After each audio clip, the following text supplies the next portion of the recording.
ఈరోజు కాగడా మల్లె మొక్కకి ఎగ్ షెల్స్తో ఫర్టిలైజర్ ఇద్దామండి. ఎగ్ షెల్స్లో ఎక్కువ కాల్షియం ఉంటుంది. ఈ కాల్షియం మొక్కలకి అవసరం కాబట్టి ఎగ్ షెల్స్ని ఫర్టిలైజర్గా ఇస్తున్నాను. ఎగ్ షెల్స్ని శుభ్రంగా కడిగి ఎండలో ఆరబెట్టాలి. ఆరబెట్టిన తర్వాత మిక్సీలో వేసి మెత్తగా పౌడర్ చేయాలండి. పౌడర్ చేసిన తర్వాత మనం మొక్కలకి ఇవ్వాలి. మొక్కలకి ఇస్తే మొక్కలు హెల్దీగా పచ్చగా ఉండడమే కాకుండా మొక్క నిండా మొగ్గలు వచ్చి మొక్క నిండా పువ్వులు వస్తాయి.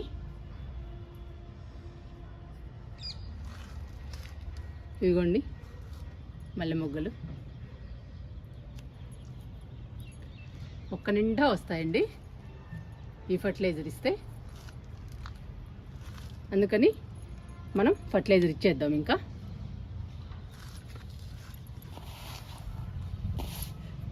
ఒక్కొక్క మొక్కకి 5-6 స్పూన్లు ఇవ్వండి. కొంచెం ఎక్కువే ఇవ్వండి. ఎక్కువ ఇస్తే కాల్షియం ఎక్కువ అంది మొక్కలు హెల్దీగా పచ్చగా ఆరోగ్యంగా పెరుగుతాయండి. ఫస్ట్ పెరిగిన తర్వాత మొక్క నిండా మొగ్గలు వస్తాయి. తర్వాత మొక్క నిండా పూలు వస్తాయి.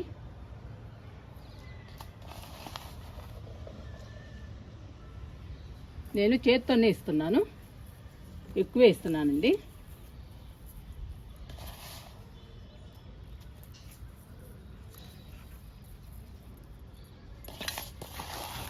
ఇప్పుడు మల్లె మొక్కకి ఇస్తున్నా.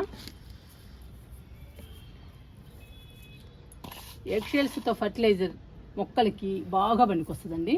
ముఖ్యంగా పూల మొక్కలకైతే ఇంకా బాగా పనికొస్తుంది. ఎందుకంటే ఎక్కువ పూలు వస్తాయండి మొక్కలకి. మనం ఎంత ఎక్కువ ఇస్తే అంత ఎక్కువ కాల్షియం అందుతుంది మొక్కలకి. అప్పుడు ఎక్కువ పూలు వస్తాయండి పూల మొక్కలకి.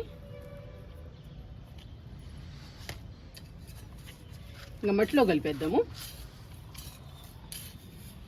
మనం ఫర్టిలైజర్ ఇవ్వగానే మట్టిలో కలిపేసేయాలి.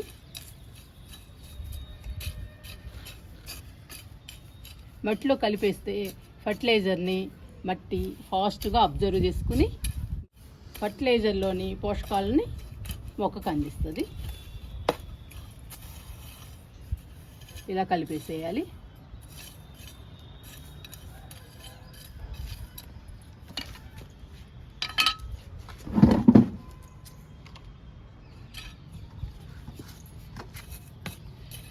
కాగడా మల్లెలో కూడా కలుపుతున్నాను మట్టిలో.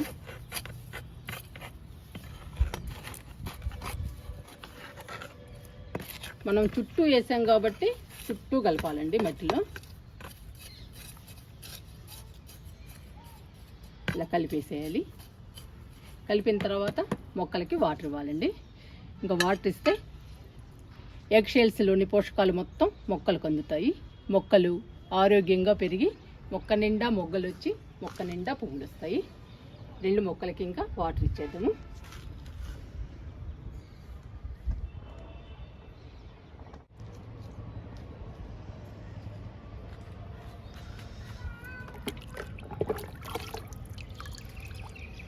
వాటర్ ఇద్దామండి కాగడా మల్లెకి. వాటర్ని కూడా కొంచెం ఎక్కువ ఇవ్వాలండి. ఎందుకంటే ఇప్పుడు సమ్మర్ కూడా వచ్చేసింది. అందుకని 2 మొగ్గలు ఇస్తున్నా. మల్లె మొక్కకు కూడా ఇచ్చేద్దాము. చాలా పెద్ద పువ్వు అండి. విచ్చితే మాత్రం గులాబీ పువ్వు ఉన్నట్టు ఉంటుందండి. చిన్న సైజు గులాబీ పువ్వు అంత ఉంటుంది. మంచి స్మెల్ భలే ఉన్నాయండి మల్లెపూలు. వాటర్ ఇచ్చేద్దాము.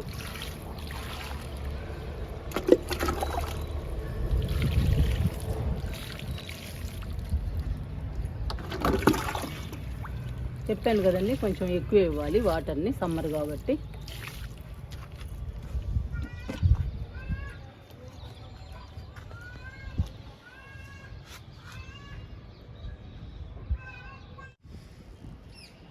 ఈరోజు అన్ని రకాలు కలిపిన మట్టిలో జామ మొక్క నాటుదాము. ఇదండి జామ మొక్క. మన గార్డెన్లో వైట్ తైవాన్ జామ ఉండేదండి. ఆ జామ మొక్క పోయింది. మేము పైకి వచ్చినప్పుడు ఆ తైవాన్ జామ తిని ఇది లేసామండి. అది విత్తనంతో వచ్చేసింది ఈ మొక్క. ఇది వైట్ తైవాన్ జామ అండి. ఇప్పుడు ఈ మొక్కను మనం నాటుకుందాము.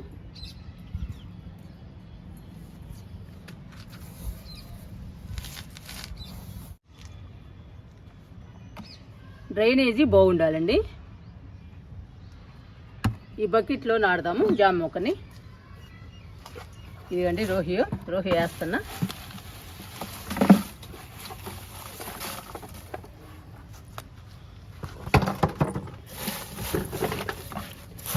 ఈ రోహియో మొక్క మాత్రం బాగా ఉపయోగపడుతుందండి మనకి. ఇంకా మట్టి పోస్తున్నానండి నిండుగా.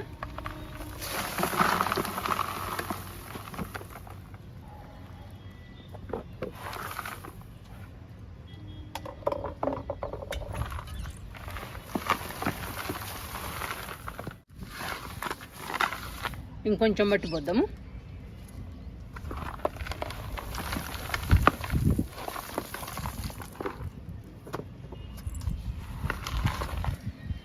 ఇంకా మొక్క పెట్టి మట్టి పోద్దామండి.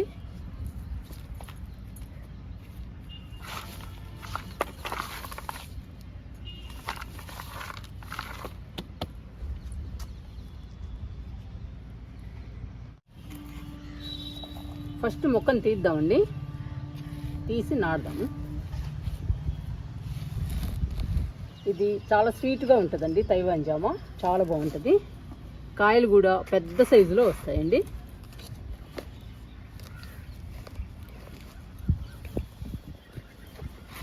ఇలా చుట్టూ మట్టిని తవ్వాలి, అప్పుడే వస్తుందండి మొక్క.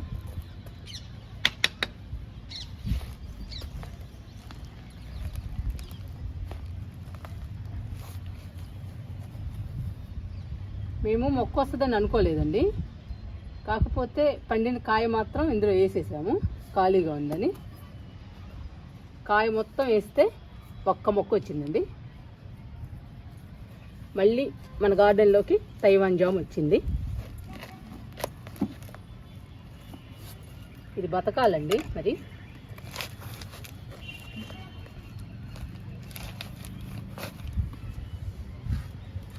వచ్చేసిందండి మొక్క. ఇంకా బకెట్లో నాటుదాము. ఇంకా బకెట్లో పెట్టేద్దామండి. ఇంకా బాగా పెరగాలి తైవాన్ జామ.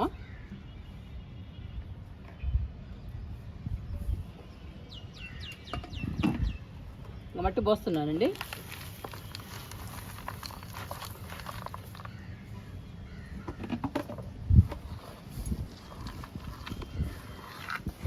చుట్టూ పోసేయాలి మట్టిని.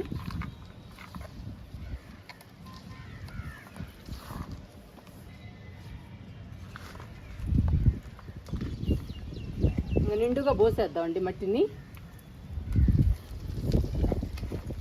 ఇప్పుడు మన గార్డెన్లో నాటు జామ ఉంది ఆల్రెడీ. ఇది తైవాన్ జామ. 2 జామ మొక్కలు ఉన్నాయండి మన గార్డెన్లో.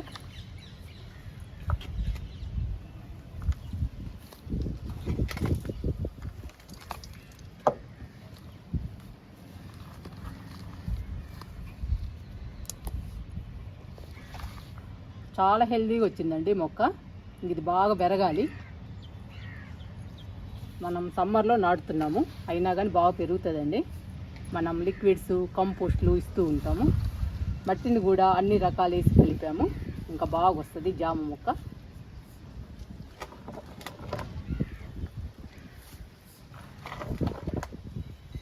మనం మొక్క నాటుకునేటప్పుడు మట్టిలో అన్ని రకాలు వేసి నాటితే మొక్క ఆరోగ్యంగా పచ్చగా పెరుగుతుందండి, అందులో డౌటే లేదు.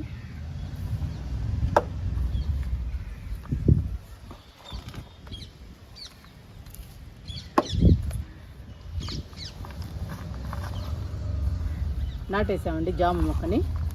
ఈ జామ మొక్కకి వాటర్ ఇచ్చేద్దాము.